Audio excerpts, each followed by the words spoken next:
자, 오늘 본문 디모데전서 1장 13절과 그리고 15절까지 말씀을 우리가 읽었습니다.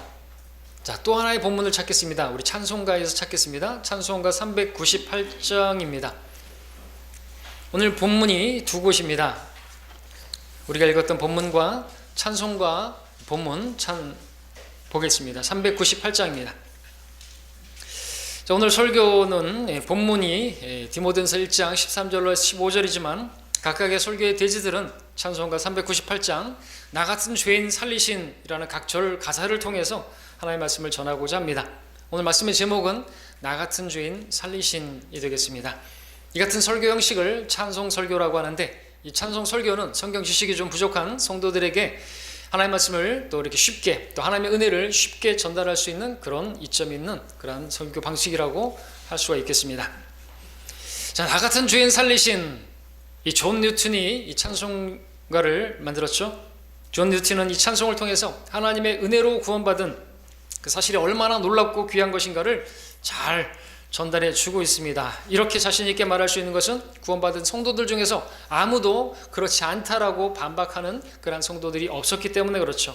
이 찬양만큼이나 구원받은 성도들에게 있어서 애창되어지고 또 정말 사모하는 그런 찬양도 없지 싶습니다. 그렇게 많은 성도들이 이야기하는 가장 많이 애창되어진 곡이라고 합니다. 자, 이처럼 많은 성도들에게 사랑받는 곡을 그렇게 쓰게 된 존 뉴튼에 대해서 잠시 소개하는 일이 설교에 필요하겠습니다. 아시는 분들도 계시겠지만, 자, 존 뉴튼은 생선의 선장이었던 아버지를 통해서 11살부터 그렇게 선원이 되었습니다. 어렸을 때는 신실한 어머니, 믿음을 가진 어머니에게서 그렇게 성경을 듣고 또 그의 어머니의 기도를 통해서 그렇게 자랐지만 11살이 7살이 되던 때 어머니가 폐병으로 돌아가시면서 그 후로 존 뉴튼은 뱃사람들과 함께 생활하다 보니까 성격이 삐뚤어져 갔고 또 성격이 아주 거칠어지고 그렇게 해갔습니다. 항상 술을 찾게 되었고 방탕한 삶을 살게 되었습니다. 그러다가 아버지의 배를 물려받아서 그 배의 선장이 되었습니다. 그런데 그 상업의 일을 하던 그 배를, 그 상선을 아프리카에서 사람을 잡아다가 데려와서 노예로 파는 그런 노예선으로 그렇게 바꾸었는데, 돈 때문이겠죠. 자, 그럼 배 안에서도 그 노예들을 아주 가혹하게 대하고 온갖 나쁜 짓만 골라서 하는 잔인한 짐승으로 변해갔습니다. 그러던 어느 날 항해 중에 큰 폭풍을 만나게 되면서 죽음의 공포를 느낍니다. 거대한 파도가 무섭게 배를 들이치고 물이 손실까지 넘쳐 들어오면서 뉴튼의 마음은 큰 두려움에 사로잡히게 됩니다. 배를 구해보려고 안간 힘을 쓰고 이 방법 저 방법 다 동원해봤지만 결과적으로는 자신의 생명조차도 구할 수 없는 절망에 이르게 되었을 때 그의 마음은 배와 함께 파손하고 말았습니다. 그때 그가 알게 되었던 두 가지 사실은, 자신은 이제 죽을 것이라는 사실과 자신은 죽음이 준비되어 있지 않다라는 사실을 알게 되었습니다. 두려우신 하나님을 기억하게 되었던 것이죠. 그때 뉴튼은 희미하지만 어린 시절 어머니에게서 들었던 성경 말씀과 찬송 가사들과 어머니가 자신을 위해서 기도하던 그 기도 내용들이 생각이 났습니다. 그런 중에 하나님께 부르짖었습니다. 하나님 살려주십시오. 그러나 짐승같이만 살던 자신의 기도를 하나님께서 들어주실 거라고 그렇게 믿지 못하는 그런 마음 가운데 기도하기를 포기하고 지나온 자신의 타락한 죄악된 삶을 돌이키며 후회하며 눈물로 밤을 보내게 됩니다. 그러다가 지쳐 쓰러져 잠을 자게 되었는데, 놀랍게도 그가 눈을 떴을 때 폭풍은 그 자취를 감추었고 걸레같이 된 배는 어찌된 영문인지 안전한 항구에 도달해 있었다라는 것입니다. 그때 뉴턴은 자신의 기도를 들으시는 살아계신 하나님이 계시다는 사실을 마음으로부터 인정하는 그런 기회가 되었습니다. 존 뉴튼에게 그 사나운 폭풍은 그의 눈을 뜨게 해주었고 노예를 팔아먹던 그 죄악된 삶에서 돌이키게 해준 그런 기회가 되었던 것이죠. 하나님의 손안에 있었던 폭풍이었던 것이죠. 불과 우박과 또 눈과 안개들아 그 말씀을 이행하는 폭풍아, 말씀처럼 그 폭풍이 하나님의 말씀을 이룬 것이죠. 뉴튼은 자신의 그 죄를 용서받아야 할 큰 죄인이라는 것과 자신에게는 구주가 필요하다는 사실을 알게 되었습니다. 그는 교회에 출석했고 예수님을 영접했으며 그때 처음으로 하나님의 그 은혜의 감동을 받아서 생애 전환점을 가지게 됩니다. 후에 존 뉴튼은 휘필드와 웨슬리의 영향을 받아서 설교자가 되고 1764년 영국 교회의 목사로 사역을 시작하게 되었습니다. 그런 중에 그가 회개한 지 29년 되는 1779년에 죄악된 삶을 살던 자신을 구원해 주신 그 하나님의 은혜, 하나님의 그 자비, 그 사랑에 감사하는 그 마음을 그대로 나타내는 나 같은 죄인 살리신 이 찬송시를 쓰게 됩니다. 그 후로도 주님의 놀라운 사랑과 그 은혜를 말씀과 찬양으로 증거하다가 1807년 78세 일기로 생을 마칩니다. 그의 비문에는 이렇게 적혀 있습니다. 한때 불신자요 방탕자였고 아프리카 노예들의 관리였으나 하나님과 구주 예수 그리스도의 풍성한 은혜로 살아남았고 회개하였으며 용서받았고 은혜의 복음을 전하다가 죽을 때까지 그 일에 전념한 존 뉴튼 목사 여기 잠들다. 나 같은 죄인 살리신 이 곡은 그의 진실한 간증이며 동시에 바로 오늘을 살고 있는 저와 여러분에게도 동일한 간증이죠. 분명 그리스도인이라고 한다면 다른 것은 다 잊어버린다 할지라도 이 찬양의 가사만큼은 절대로 잊어서는 안 될 것입니다. 존 뉴튼이 그랬습니다. 그는 임종시에 이렇게 말을 했습니다. 지금의 나의 기억력은 다 쇠잔해졌다. 그러나 내가 아직도 기억하는 두 가지는 나는 큰 죄인이고 예수 그리스도께서는 큰 구주이시다. 자, 우리 찬송가를 보겠습니다. 1절은 이렇게 쓰고 있습니다. 나 같은 죄인 살리신 주 은혜 놀라와 잃었던 생명 찾았고 광명을 얻었네. 광명을 얻었네. 그전에는 소경이었던 것이죠. 자신이 얼마나 큰 죄인이었는지 알지 못했던 그러한 사람이었습니다. 나 같은 죄인이라는 이 표현은 존 뉴튼이 나 같은 죄인도 없다라는 고백이 되겠죠. 자신을 낮출 대로 낮춘 그런 고백이라고 할 수가 있겠죠. 오늘 바울은 자신을 죄인 중에 우두머리라고 말을 했는데 아마 하늘나라에서 둘이 만났으면 자기가 더 큰 죄인이라고 나 같은 죄인도 없다고 그렇게 말할 것입니다. 바울도 그럴 리가 없다고 내가 더 큰 죄인이라고 그렇게 말하지 않겠습니까? 사도 바울은 하나님의 교회를 받겠습니다. 성도들을 대제사장에게 넘기고 그들을 죽음에 넘기는데 사람을 붙잡아다가 그렇게 일을 했습니다. 존 뉴튼은 그 노예들을 잡아다가 사람들에게 팔아먹었습니다. 자, 오늘날로 말하면 인신매매라는 중범죄를 저지른 그러한 죄인이 있던 것이 바로 존 뉴튼이었던 것이죠.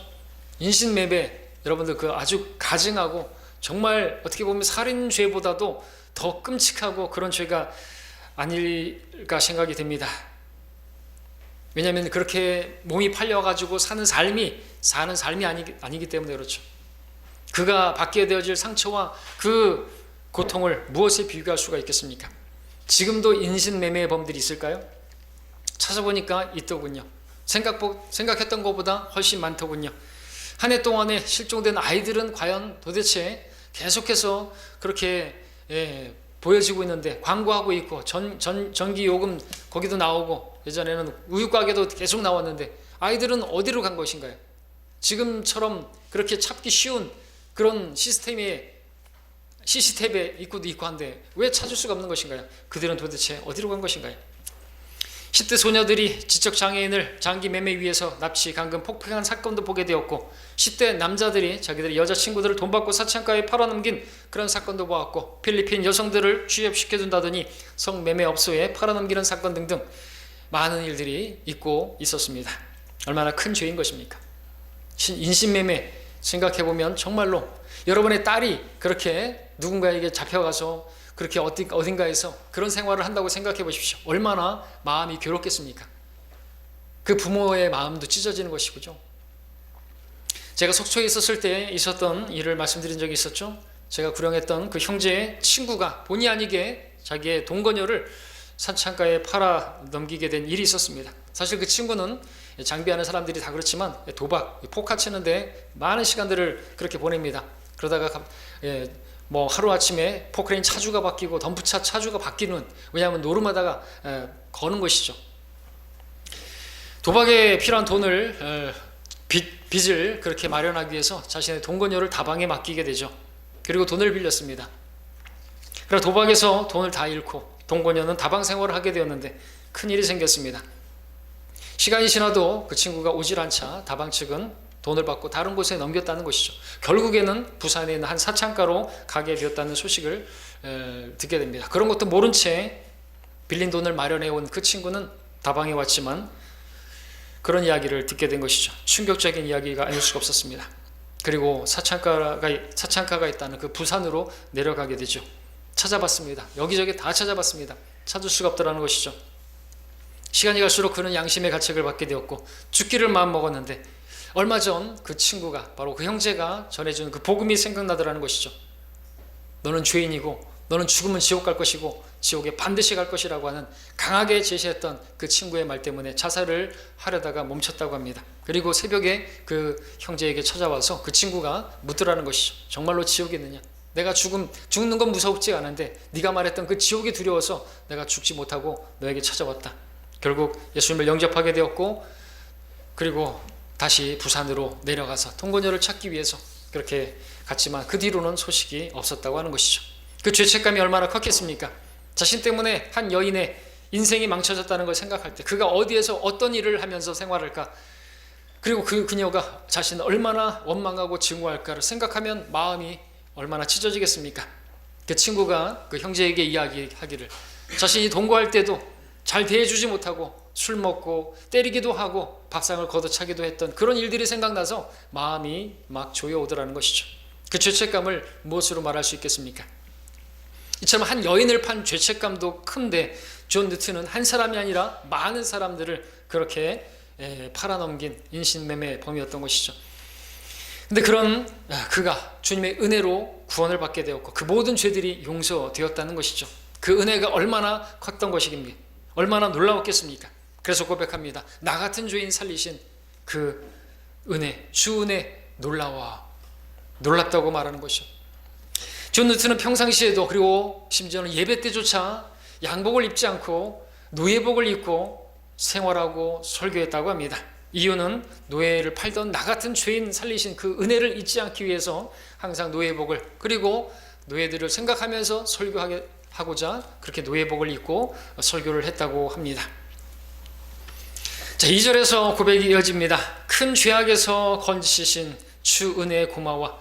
나 처음 믿은 그 시간 귀하고 귀하다. 자신이 얼마나 큰 죄악을 행했는지 알게 되자 주님의 은혜가 너무나 고마울 뿐이라 다시 그 은혜를 이야기합니다. 은혜가 너무나 고맙다고 고백하고 있습니다. 자신이 주님을 만나게 되었던 그 주님을 믿게 된 그날이 참으로 귀하다 고백하고 있습니다. 근데 그날이 있기 전까지 그는 몰랐던 것이죠. 전혀 모르고 있었던 것이죠. 얼마나 자신이 큰 죄악을 저지르고 있던 죄인인지, 그 죄악에서 건져져야 하는 그런 죄인인지를 몰랐던 것이죠. 하나님의 은혜가 얼마나 귀하고 고마운 것인지를 몰랐다는 것이죠. 알았더라면 그러지 않았을 것인데, 오늘 본문 디모데전서 1장 13절에서도 전에는 내가 하나님을 모독하는 자요 박해하는 자요 중상하는 자였으나 오히려 자비를 입은 것은 내가 믿지 아니했을 때 모르고 행하였음이라 그렇게 기록하고 있습니다. 그도 몰랐다는 것이죠. 그러면서 교회를 박해하고 그 성도들을 그렇게 고문하고 죽이는데 그렇게 그 일을 했던 것입니다. 넘겨줬던 것이죠. 죄악으로 따진다고 한다면 정말로 죄인 중에 우두머리를 할 수 있는 그런 일을 바울이 했던 것입니다. 근데 바울만 그랬던 것입니까? 바울만 큰 죄를 지은 그런 죄인입니까? 뉴턴만이 그런 것입니까? 우리도 마찬가지죠. 근데 우리도 몰랐던 것이죠. 전에는 너희가 그것들 가운데서 이 세상의 풍조를 따르고 공중권세의 통치자 곧 지금 불순종의 자녀들 안에 역사하는 영을 따라 행하였으니 그들 가운데서 우리 모두가 이전에는 우리 육신의 정욕들 가운데 행하였으며 육신의 마음과 욕망들을 이루어 다른 자들과 마찬가지로 본래 진노의 자녀였느니라. 에베소 2장에서 말하고 있습니다. 우리 모두가 이전에는 다 그랬다는 것이죠. 근데 여러분들이 구원받기 전에 이 사실을 알았습니까? 여러분이 그렇게 진노의 자녀이고 하나님께서 벌하실 수밖에 없는 그렇게 큰 죄인이다, 그런 죄악을 저지르는 죄인이라는 것을 아셨냐라는 것이죠. 저는 몰랐습니다. 제가 마귀의 자식이라는 거 몰랐습니다. 마귀가 제 안에서 역사하는 대로 그렇게 따라 행했다는 것을 몰랐습니다. 근데 왜 몰랐던 것입니까? 지금도 구원받지 못한 사람들, 자기가 얼마나 비참한 죄인인지, 얼마나 큰 죄악을 저지르고 있는 죄인인지 모르고 있는데 모르는 이유가 무엇입니까? 이 세상의 신이 그들의 눈을 가리고 있다라고 말씀하고 있습니다. 성경은 분명히 모든 사람들을 가리켜서 죄와 허물 가운데 죽은 존재들이고 참 소망도 없이 살다가 죽으면 그들의 죄악 가운데 죽어서 지옥의 영원한 형벌을 받게 될 수밖에 없는 그러한 운명에 놓인 사람들이라고 말씀하고 있습니다. 근데 마귀는 이 사실을 가리고 있습니다. 고린도후서 4장 4절에서 그들에게 바로 예수 그리스도의 영광스러운 복음의 광채를 가리는 것이죠. 그들의 죄인됨을 가리는 것이죠. 그들의 죄를 가리고 있는 것이죠. 그런 것이 무슨 죄냐고 그렇게 말하면서 주님을 만나기 전까지는 그게 얼마나 큰 죄인지 모르고 있는 것입니다. 그래서 빛을 보지 못하고 어둠을 더 사랑하게 되고 그 하나님의 진노를 더욱더 쌓아갈 뿐인 것이죠. 내 성경은 죄가 많아진 곳에 또한 은혜가 넘친다고 로마서 5장 20절에서 말씀합니다.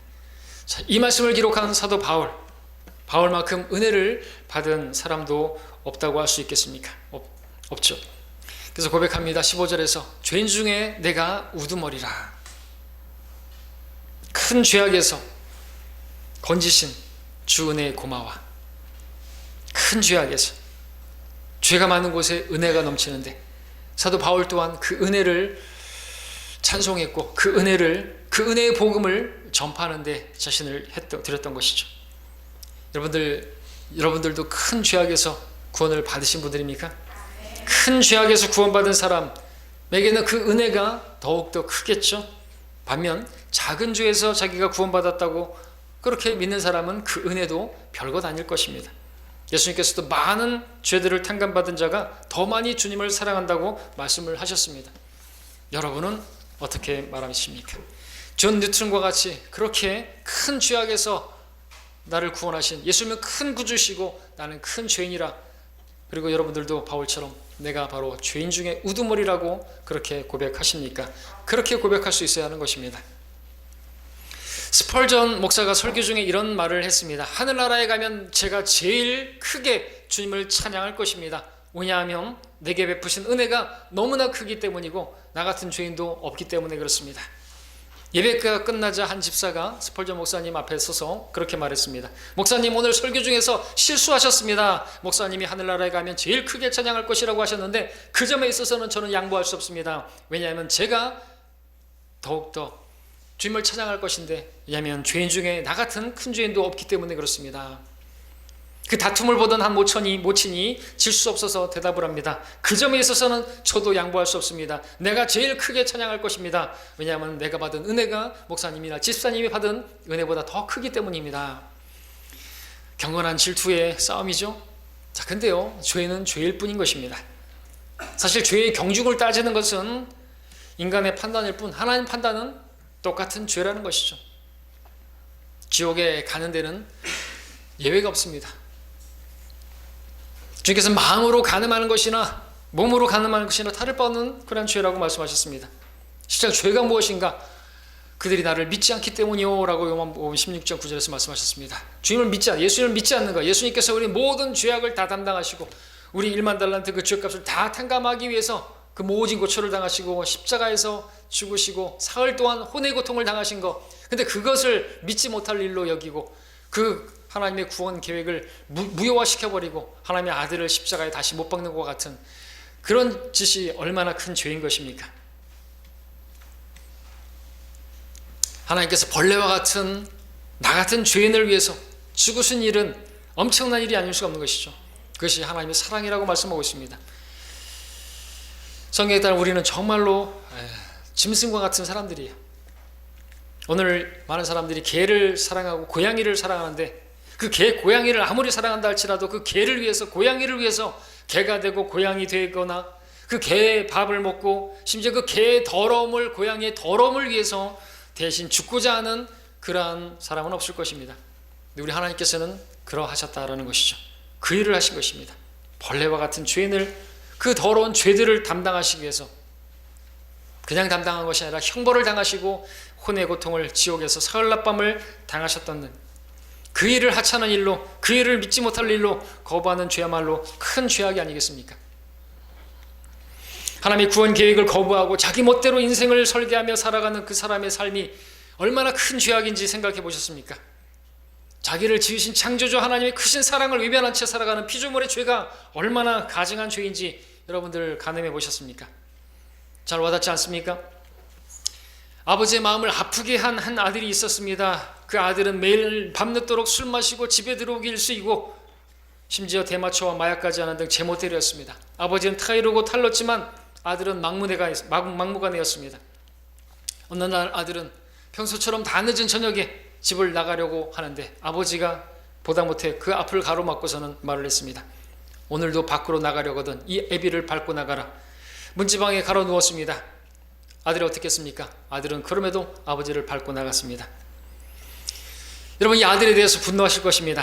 그런데 바로 이와 같은 모습이 하나님이신 예수 그리스도를 짓밟고 세상으로 나가서 자기 멋대로 인생을 사는 모든 사람의 모습인 것이죠. 성경 말씀하십니다. 하물며 하나님의 아들을 짓밟고 또 자신을 거룩해 한 그 언약의 피를 거룩하지 않는 것으로 간주하고 그 은혜의 영을 모독하는 자가 얼마나 더 심한 형벌을 받아야 마땅한지 생각하라. 히브리서 10장 29절이죠. 참으로 큰 죄악이 아닐 수가 없는 것입니다. 이렇게 놀라운 사랑을 보여주셨는데 그 하나님의 아들을 십자가에 다시 못 박는 것 같은 그 아들을 짓밟고 세상으로 나가는 것이 큰 죄악이 아닐 수가 없습니다. 자, 그러나 존 뉴튼만이 큰 죄악에서 건짐을 받은 건 아니라는 것을 아셔야 합니다. 바울만이 죄인 중에 우두머리라고 그렇게 알고 알아서는 안 되는 것입니다. 저와 여러분들도 동일한 죄인이고 동일한 큰 죄인인 것이죠. 그렇게 시인할 수 있어야 되는 것이죠. 근데 그게 아니라고 말한다면 무슨 말입니까? 자기는 그래도 괜찮은 죄인이라고 말하는 것입니까? 걸레는 빨아도 걸레입니다. 큰 죄인이 아닌데 그러면 주위에서 하도 예수님 믿으라고 그렇게 잔소리를 하니까 안 믿으면 계속 잔소리할 것 같아서 믿어줬습니까? 그런 분 계십니까? 구원받은 게 아닙니다. 분명하게 구원받지 않았어요. 죽으면 지옥 갑니다. 죄인임을 시인하지 않고 구원받을 수 있는 방법은 없는 것이죠. 그래서 우리가 복음을 전할 때 죄에 대해서 먼저 이야기하는 거예요. 성령께서도 죄에 대해서 먼저 책망하십니다. 죄인임을 인지하게 만들고 그리고 자기가 죄인임을 시인하게 만들고 그리고 그 죄에서 용서받는 방법으로 예수 그리스도의 십자가를 전하는 것이죠. 그리고 그분을 구세주로 영접해야 구원이 이루어지게 되는 것이죠. 우리는 그런 식으로 또 복음을 전해야만 하는 것입니다. 여러분들 그냥 다 건너뛰고 영접 기도만 그렇게 하고 그런 분들도 계셨는데 그러면 안 되는 거예요.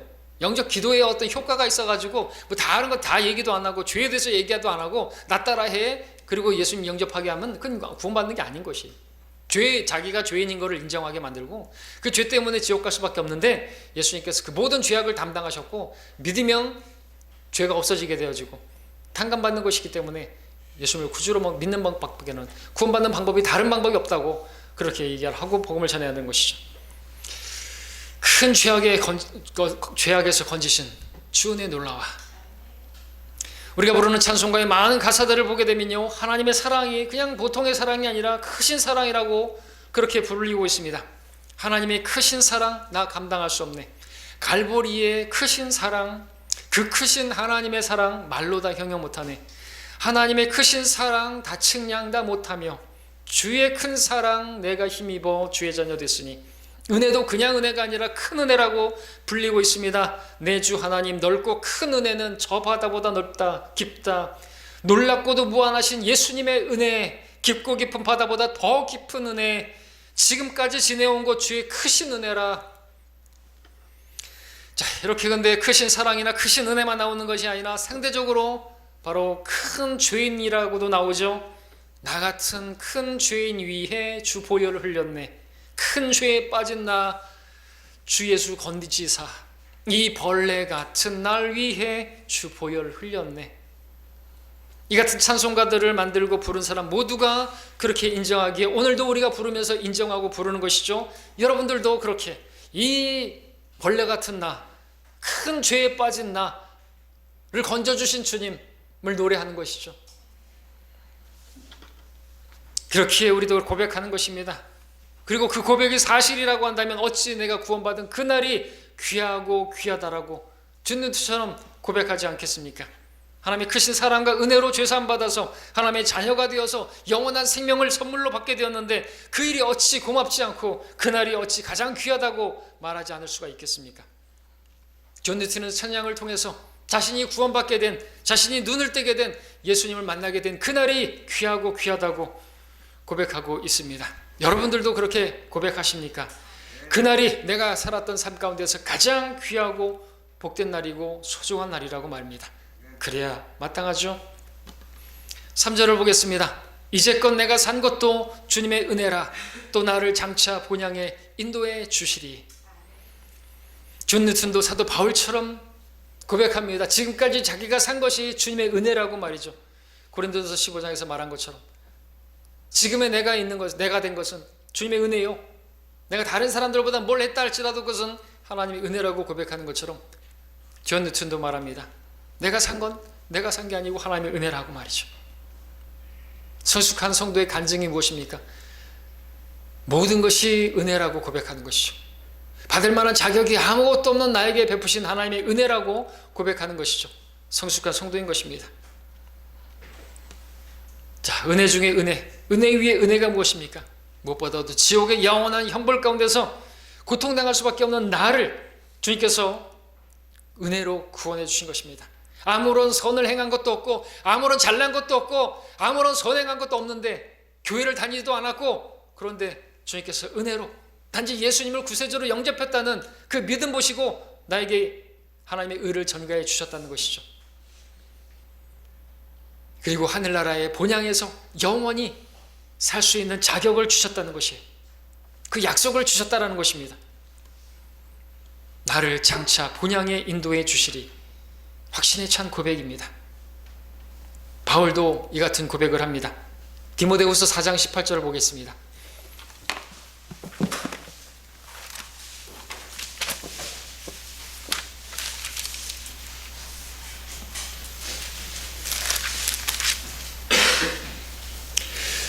주께서는 나를 모든 악한 일에서 구해내시고 그의 하늘나라에 이르기까지 나를 보호하시리니 영광이 그분께 영원 무궁토록 있기를 원하노라. 아멘. 하늘나라에 이르기까지 나를 보호하시리니 확신에 찬 고백입니다. 나를 장차 본향에 인도해 주시리. 확신에 찬 간증입니다. 여러분에게도 이러한 확신이 있습니까? 오늘 죽어도 하늘나라에서 눈뜰 수 있을 그런 확신이 있습니까? 그래야 되는 것이죠. 존 뉴턴이 남긴 유명한 말이 있습니다. 구원받은 성도들이 하늘나라에 가게 되면 세 가지 놀랄 일이 있다. 첫 번째는 반드시 하늘나라에 와 있을 거라고 생각했던 사람이 와 있지 않는 것을 볼 때 놀랄 것이고, 또 한 가지는 결코 하늘에서 만날 수 없을 거라고 생각했던 그 사람을 보게 될 때 나는 놀랄 것이고, 마지막 한 가지는 나 같은 죄인이 그곳에 와 있다는 그 사실을 보게 될 때 나는 놀랄 것이라. 그때 그야말로 우리도 내가 거기 와 있는 것을 보게 될 때 놀라지 않을 수 없겠죠. 그때 우리는 비로소 진정 참되게 주님의 은혜라고 우리도 노래할 수가 있겠죠. 비록 지금은 주님의 은혜가 얼마나 대단한 것인지 잘 알지 못해서 그 정도까지라고는 감지하지 못한다 할지라도 그날이 오게 되면 내가 여기에 와 있는 것은 주님의 은혜라고 고백할 수밖에 없을 것입니다. 주님께서 나에게 어떤 관을 씌워주신다면 그것을 던져드릴 수밖에 없을 것입니다. 내가 한 모든 것도 다 하나님의 은혜로 된 것입니다. 내가 한 게 아닙니다 라고 말이죠. 그러나 우리가 필요한 것은 뭡니까? 그때서만 하나님의 은혜라고 고백하는 것이 아니라 지금도 내가 사는 것이 아니요 하나님의 은혜라고 고백할 수 있어야 되는 겁니다. 그때 가서는 당연히 그렇게 고백할 것입니다. 주님의 은혜라고 그 은혜를 우리가 찬양하게 될 것입니다. 자, 믿음의 눈으로 그날을 바라보십시오. 여러분 장차 본향으로 주님께서 데려가실 것이고, 지금 우리가 살고 있는 이 시대는 그 어느 때보다도 주님 오실 날에 가까운 그때를 살고 있는 것입니다. 주님께서 여러분을 부르시기 위해서 이제 일어설 차비를 하고 계십니다. 그 현실이 우리 앞에 다가와 있습니다. 자, 이 마지막 4절을 보겠습니다. 거기서 우리 영원히 주님의 은혜로 해처럼 밝게 살면서 주 찬양하리라. 다시 한번 그곳에 있게 될 그 공로를 전적으로 주님의 은혜라고 그렇게 찬양합니다. 거기서 밝게 해처럼 살게 될 거라고 그렇게 고백하고 밝게 찬양하면서 살 거라고 고백합니다. 하늘나라가 어떤 곳이기에 해처럼 밝게 살 수가 있는 것입니까? 우리는 하늘나라에 가면은 정말로 해처럼 밝게 살 것이고, 거기서 우리가 할 수 있는 일이라고는 주님을 찬양하는 것밖에는 없을 것입니다. 하나님께서 그들의 눈에서 모든 눈물을 닦아내시며 다시는 사망이나 슬픔이나 울부짖음이 없고 고통 또한 없으리니 이는 이전 것들이 다 사라져 버렸습니다. 그 도성은 해나 달이 그 안에서 비칠 필요가 없고, 이는 하나님의 영광이 그곳을 비추고 어린 양이 그곳에 빛이 됩니다. 그리하여 구원받은 자들의 민족들이 그 도성의 빛 가운데 걷겠으며 거기에는 밤이 없겠고 그들에게 촛불도 핏빛도 필요하지 아니하리니 이는 주 하나님께서 그들을 비추시기 때문이라. 그들이 영원 무궁토록 통치하리라. 저와 여러분들이 그렇게 영원 무궁토록 통치할 것이고 왕처럼 그렇게 살게 될 것입니다. 거기는 빛이 없어요. 햇빛도 없습니다. 하나님이 빛이십니다. 이 같은 곳에서 우리가 영원히 주와 함께 살게 될 것입니다. 이처럼 놀라운 환경에서 살 것이므로 우리가 그곳에서 할 수 있는 일이라고는 뉴턴처럼 그렇게 살면서 주 찬양하리라가 될 것입니다. 주님을 찬양하는 것 밖에는 할 일이 뭐가 있습니까? 계시록에 보니까 그렇게 할렐루야 할렐루야 찬양하고 있습니다. 이 같은 믿음과 소망이 있기 때문에 우리는 이 지상에서도 똑같이 주님을 찬양해야 하는 것이죠. 우리가 영적인 제물을 드리는 제사장들로서 주님을 찬양하는 것은, 그분을 높여드리는 것은, 그분을 자랑하는 것은 우리가 해야 할 의무이고 우리의 본연의 구원하신 목적에 부합하는 것입니다. 그렇게 사는 것이 믿음으로 사는 삶이죠. 그렇게 되리라고 확신하기 때문에. 그러나 구원받지 못했거나 교회는 다니지만 구원의 확신이 없는 사람들은 이 찬양을 부른다 할지라도 우리와 같은 믿음으로 부르지는 못하는 것입니다. 단지 그렇게 되기를 바라고 그렇게 해주기를 바라는 마음으로 그렇게 부르겠죠. 얼마나 대조적인 것입니까? 그럼 우리는 놀라운 은혜를 받았기 때문에, 구원을 받았기 때문에 감사를 드리는 것입니다. 찬양을 드리는 것이죠. 여러분, 찬양을 드려야 할, 찬양을 드리는 것입니다. 나 좋자고 내 감정을 위해서 부르는 게 아닌 것이죠. 찬양을 드리는 것은 합당한 우리 입술의 열매인 것이고 부를 수 있는 이유가 충분히 있는 것입니다.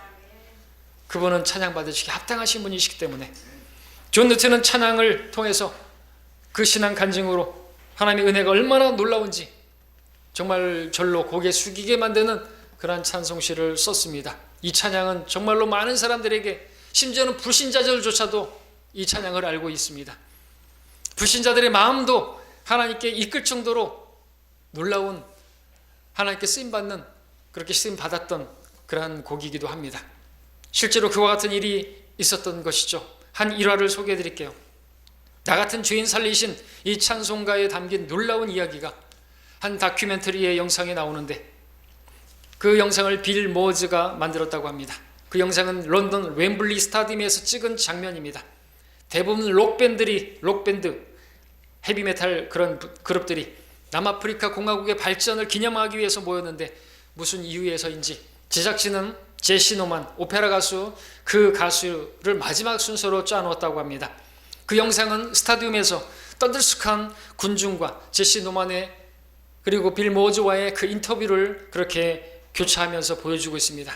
건즈 앤 로지스 같은 록그룹들이 장장 12시간 동안 군중의 귀를 때리면서 흥분을 고조시키고 있는 장면이 연출되고 있습니다. 군중은 앵콜을 제쳐댔고 록그룹은 거기에 응해서 노래를 계속해서 불렀습니다. 그 시간에 제시 노만은 분장실에 앉아서 빌 모어즈와 함께 나 같은 죄인 살리신에 대한 이야기를 나누고 있습니다. 그 찬송을 만든 사람이 누구고 어떻게 그가 주님을 만나게 되었고 그 곡을 쓰게 되었는지를 차분하게 설명을 해줍니다. 이제 그 영상에서는 설명을 들은 제시 노만이 빌 모어즈에게 이런 말을 합니다.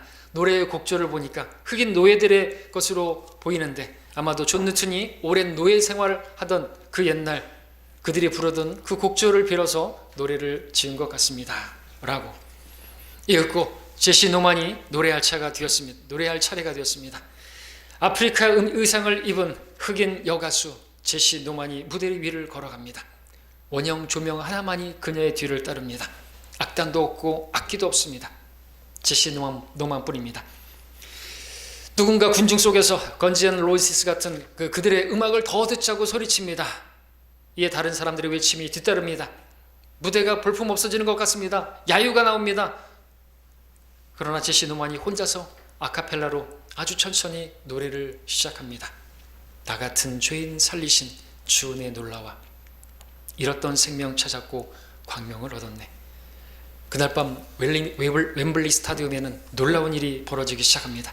쉰 목소리로 외쳐대던 7만 명의 관중이 노만이 부르는 그 은혜의 아리 앞에 돌연 침묵에 잠기기 시작합니다. 큰 죄악에서 건지신 주 은혜 고마워. 노래가 2절에 다다르자 군중은 제시 노만의 손안에 완전히 들어옵니다. 3절에 이르자 수천의 사람들이 오래전 들어봤던 잊혀진 가사를 기억 속에 더듬으며 따라 부르기 시작합니다. 이제껏 내가 산 것도 주님의 은혜라.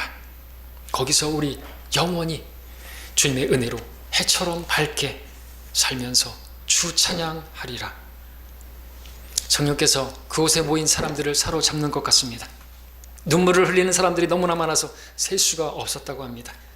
제시 노만은 후에 웸블리 스타디움에서 무슨 권능이 임했는지 모르겠다고 그렇게 고백을 합니다. 자, 이제 저와 여러분도 나 같은 죄인 살리신 이 노래를 함께 찬양하면서 내가 하나님 앞에 어떠한 죄인이었는데 큰 죄악에서 건지신 그 구원하신 주님의 은혜가 얼마나 놀라운지를 찬양하면서 다시 한번 그 구원을, 여러분들이 그 받은 사랑을, 그 첫사랑을 회복하시는 그런 시간이 되기를 바랍니다.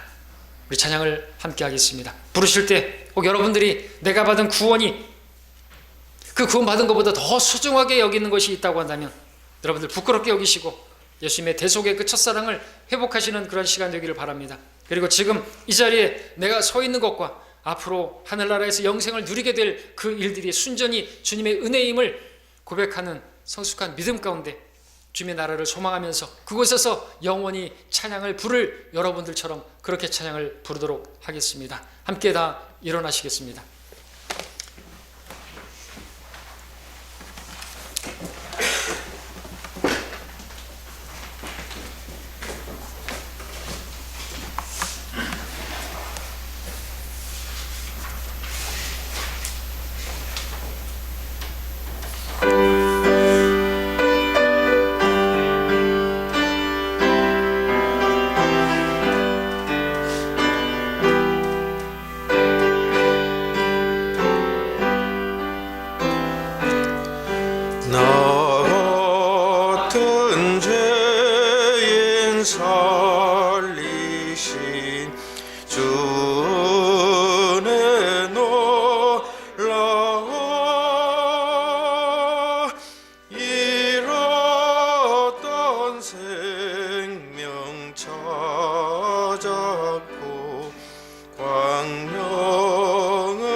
거기서